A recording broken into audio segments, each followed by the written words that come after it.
Zeros of polynomial functions. We do have a theorem here, but what I would like to do is work these two examples and show you what that theorem means by using those examples. So in the first one it says to calculate f of 2.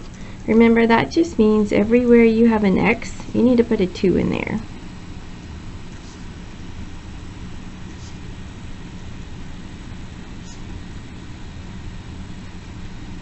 And of course we can do that right in our calculator.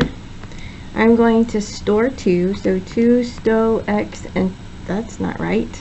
Let me change my mode back to function notation. There we go, clear. 2 stow x, enter. Now I'm going to type in my function.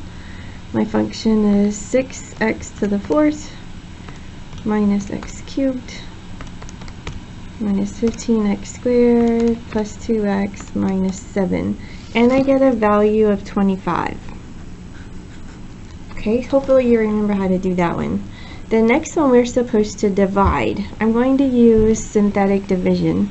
Remember to do that.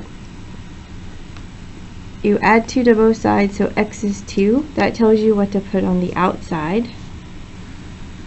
On the inside, that the exponents go 4, 3, 2, 1, 0.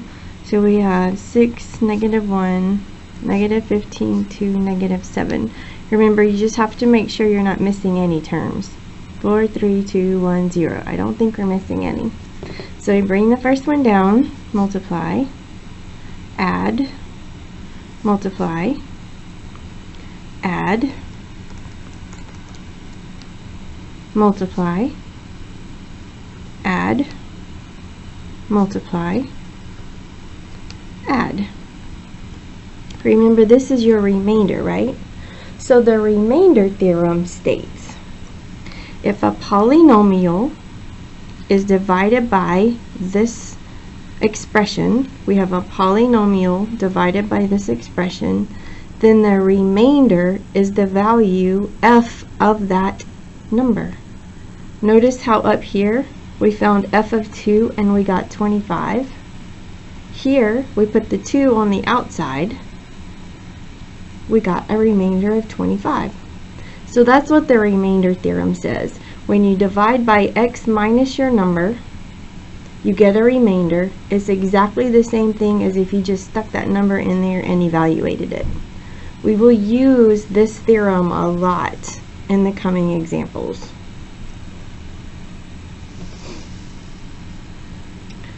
According to the factor theorem, though, k is a 0 of f of x if and only if x minus k is a factor of f of x. So we are supposed to show that x plus 2 is a factor of this polynomial and then find the remaining factors. Well, how do we do that? Well, x plus 2 equals 0 gives us x equals negative 2. Let's put negative 2 on the outside and do synthetic division. 3, 2, 1, 0. We're not missing any terms. 1, negative 6, negative 1, 30. Okay, bring down the 1, multiply, add, multiply, add, multiply, add. We get a remainder of 0. Okay, so what does that mean for us?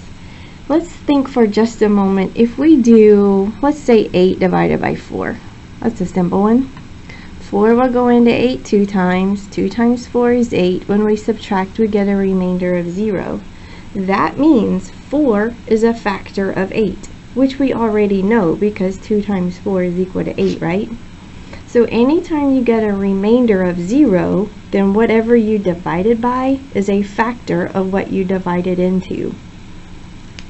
Might need to rewind that a couple of times and listen to it again. Okay, so when we reduce our leading exponent by 1, we get x squared and then x, and that's our constant. So right now, x plus 2 is a factor. That's where this one came from. And this is the other factor, x squared minus 8x plus 15. So this is our function in almost factored form. Now you can see that this will factor again. There are factors of 15 that add up to -8.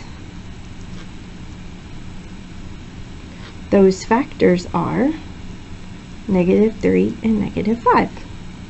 Now you have a completely factored polynomial.